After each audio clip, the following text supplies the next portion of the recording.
wabarakatuh. Masih bersama Blog Deden. Kali ini kita akan hadir di Ahad Mekah di tanggal 2 Agustus 2026. Majlis rutinan Pekanan Al-Habib Ali bin Rahman Subitang. Kita datang lebih awal ya, jam 7 karena ada pembacaan Asmaul Husna dan ziarah pemakaman Ali bin Rahman Subitang. Lanjut taklim.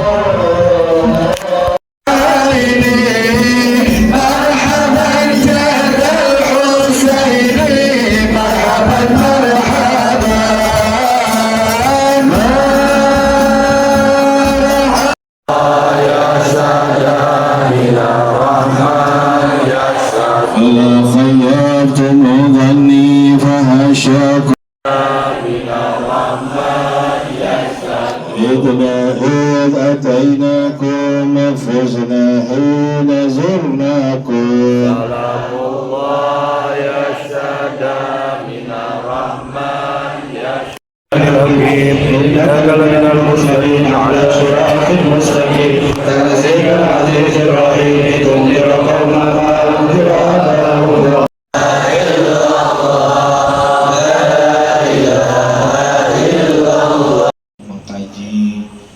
Pelajaran yang berkaitan dengan Al-Quran, berkaitan dengan hukum-hukum Allah, perintah-perintah Allah, perintah agama, perintah Allah dan Rasulnya. Semoga apa yang kita lakukan pada pagi hari ini adalah merupakan bukti bakti, bukti keistiqomahan kita kepada Allah Subhanahu wa Ta'ala. Salawat, salam dan salam sudah tercurah kepadanya dengan kita. Al-Mu'minu Jalla Jalaluhu Al-Muhaiminu Jalla Jalaluhu Ya Rasulullah. Makan apa namanya, makan bara api. Dia minta banyak atau minta sedikit?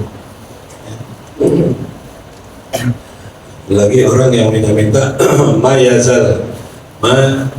yazal rajul ya yasalan nasa hatta yati yaumil qiyamah laisa fi wajhihi muz'atullah. Orang yang minta orang nggak berhenti minta selalu minta nanti hari kiamat dia datang keadaannya nggak ada sepotong daging pun di wajahnya. Yang itu untuk sedekah ya. Kemudian ya anatil muslimin fil hajat, untuk membantu orang muslim ya, makan minum untuk membantu orang muslim ya. Wallahu fi auni al-abdi maka na'udhu fi auni akhi, bantu saudara kita yang memerlukan pertolongan kita. Maka fi hajati akhi kana Allahu fi hajati, pertolongan hajat untuk menolong saudaranya, maka Allah akan membantunya.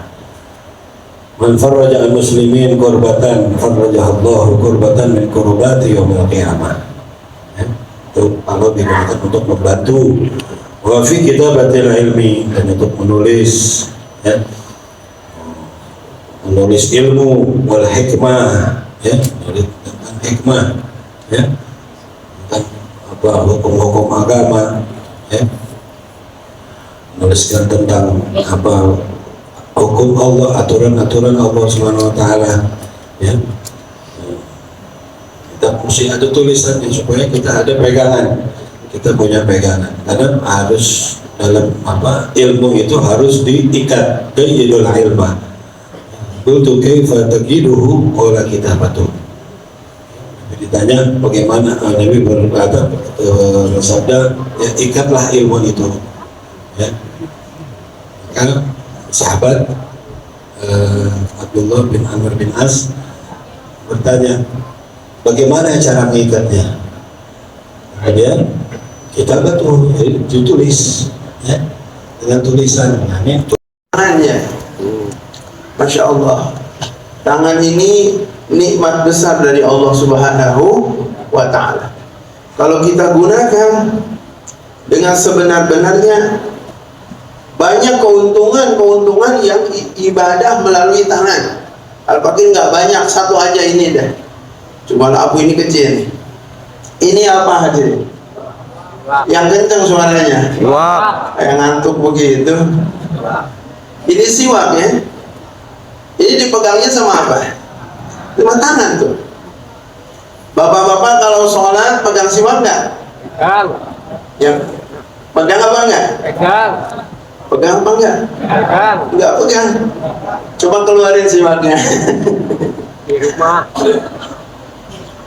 Rasulullah SAW bersabda bima'anal hadis rok'atani. Ini dengan tangan kan kita. Bagaimana cara mensyukuri tangan? Kita gunakan tangan ini untuk menghidupkan sunnah Nabi Muhammad.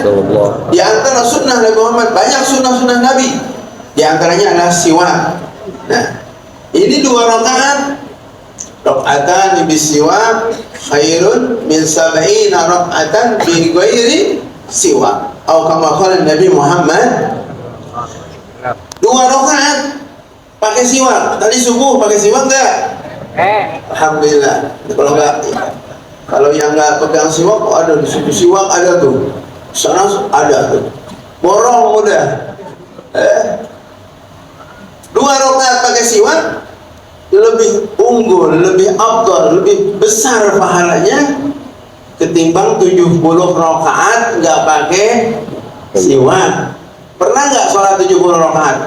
Pernah. Sholat apa tuh?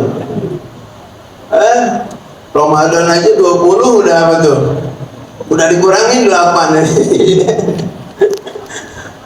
Nah, jadi insya Allah mudah-mudahan nih pulang dari rumah bawa faidah semuanya. Niatkan untuk menghidupkan sunnah Nabi Muhammad.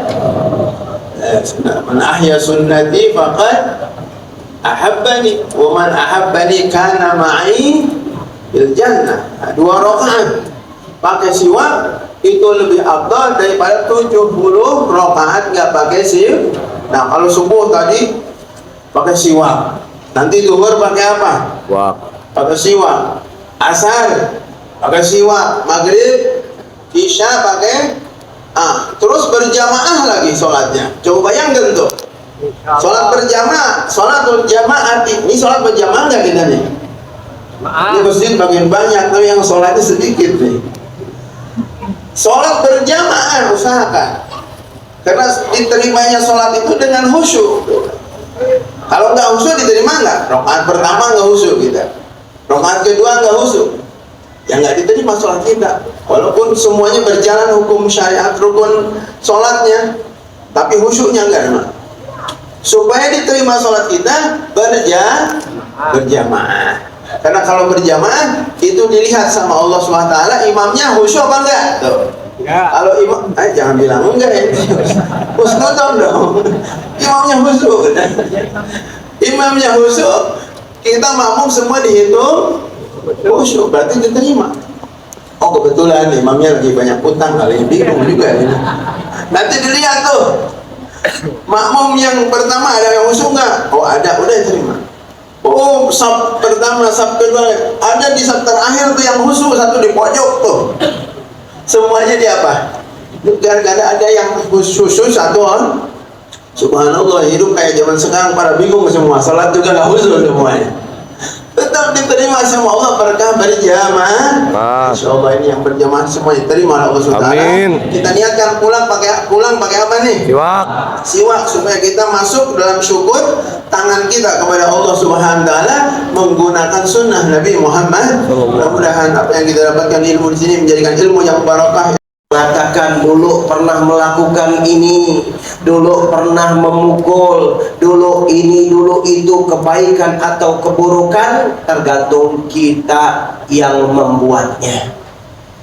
Namun kita berharap kepada Allah Subhanahu wa taala, tangan yang dulu kita lakukan di dalam keburukan, kita balikin tangan ini dengan bersedekah, dengan berjabat tangan dengan orang-orang yang soleh, dengan melakukan kebaikan, berharap kepada Allah memori keburukan dihapus, dan wa yubaddilullahu sayyi'atihim hasanah. Allah rubah dulu yang keburukan yang ada, yang jelek itu dihapus oleh Allah dan dirubah menjadi kebaikan. Maka lihat tangannya orang-orang soleh Yang banyak di antara mereka bahkan jangankan melakukan yang haram, melakukan yang buruk saja mereka jaga. Diriwayatkan berapa banyak daripada para ulama, di antaranya Sayyidina Utsman bin Affan dan lain-lainnya, beliau tidak pernah memegang kemaluannya dengan tangan kanan. Ini masalah hal seperti ini saja dijaga, karena memang diajarkan kalau hubungan itu dengan kebaikan kita pakai tangan kanan, tapi kalau hubungan itu dengan hal-hal yang kotor, ya seperti biasa kita istinja atau kita bersih-bersih sampah, maka dengan tangan kiri. Dan beruntung kita kenal kepada ulama yang mereka mempunyai sanad di dalam jabatan tangannya juga, yang mana tangan berjabatan tangan dengan para ulama, dengan para wali, terus sampai menyambung kepada tangan baginda Sayyidina Muhammad SAW. Mudah-mudahan ini sedikit tapi menjadi peringatan buat kita. Hati-hati, tangan akan menjadi tanggung jawab kita semua ketika nanti berbicara, ketika tangan nanti jadi saksi di hadapan Allah Subhanahu wa taala, dan mudah-mudahan Allah maafkan segala kesalahan dosa kita. Mata untuk melihat, itu yang pertama. Telinga untuk mendengar, lisan untuk berbicara, itu 3. Yang keempat, tangan untuk menjamah. Yang kelima, kaki untuk melangkah. Yang keenam, perut untuk menampung makanan kita. Dan yang keenam atau yang ketujuh adalah kemaluan kita. Ini semua amanat, di mana kita di hari kiamat akan dituntut pertanggungjawaban pada Allah Ta'ala. Bahkan api neraka itu ada 7 pintu, lahasab atau abuan. Kata Allah Ta'ala, api neraka ada 7 pintu. Dan Al-Imam Al-Ghazali mengatakan setiap pintu dari ke-7 pintu itu akan mewakili salah satu dari anggota badan kita yang diamanatkan oleh Allah. Apabila kita tidak menunaikan amanah atas setiap anggota badan itu, na'udzubillah, maka pintu neraka yang telah disiapkan untuk kita, na'udzubillah. Mudah-mudahan Allah jaga kita dan lindungi kita dari siksa api neraka. Pembahasan tentang mata dibahas, pembahasan tentang lisan telah dibahas. Kali ini tentang tangan. Teman-teman yang dimuliakan oleh Allah Subhanahu wa Ta'ala, tadi kita dengar dari Ustaz Zakaria, ini tangan gunakan untuk memegang siwak. Siwaknya pahala dan sunnah Nabi. Tangan yang kita gunakan untuk menggunakan siwak, ketika kita gunakan siwak dengan tangan kita, dicatat pahala oleh Allah Subhanahu wa Ta'ala. Tangan kita ini, bapak-bapak, ibu-ibu, jangan pernah kita gunakan untuk hal-hal yang diharamkan oleh Allah Subhanahu wa Ta'ala. Apa saja? Tadi Habib Ali cerita bakal kita. Jangan kita merampas hak orang lain dengan tangan kita. Jangan mengambil barang yang bukan milik kita, sesuatu yang bukan hak kita, sesuatu yang bukan milik kita. Jangan pernah kita sentuh dengan tangan kita. Kita lirik pun jangan. Sebab urusannya berat, teman-teman. Urusannya berat di hadapan Allah Subhanahu wa Ta'ala di hari kiamat. Kalau dosa antara kita dengan Allah, dengan mudah Allah memaafkannya. Allah Maha Kaya. Dosa kita nggak berdampak apapun kepada Allah. Taat kita pun nggak membawa manfaat apapun kepada Allah. Allah Maha Kaya, nggak butuh dari ketaatan dan kemaksiatan kita. Karena itu, ketika kita melakukan dosa antara kita dengan Tuhan sebesar apapun, ketika kita menyesalinya, kita kembali kepada Allah, kita meminta ampun, diampuni dengan mudah oleh Allah Ta'ala. Tapi kalau urusan dosanya berurusan dengan manusia, itu yang berat. Tahu kenapa? Pertama, manusia pelit. Manusia pelit. Nggak ada, katanya tuh istilahnya, nggak ada makan siang gratis. Gak mudah kita meminta halal dari manusia, itu pertama. Dan yang kedua, Tuhan Maha Adil. Maka itu Allah Ta'ala bilang ketika seseorang mendolimi orang lain, kamu ingin diampuni, boleh minta halal dari orang yang bersangkutan, aku ampuni. Allah siap untuk mengampuni, tetapi minta halal dari yang bersangkutan. Sebab kalau Allah gugurkan, berarti Allah mendolimi orang itu. Iya kan, hak dia dirampas terus digugurkan oleh Allah, bagaimana itu? Sedangkan Allah Tuhan yang Maha Adil. Itu yang berat, teman-teman. Dosa antara kita dengan manusia itu yang berat. Makanya Imam Asy-Sya'rani, beliau mengatakan, li'an ya'tiyallaha ahadun bisab'ina dzambin bainahu wa bainallah khairun lahu min an ya'tiyallaha yaumal qiyamah bidzambin wahidin bainahu wa baina ibadillah.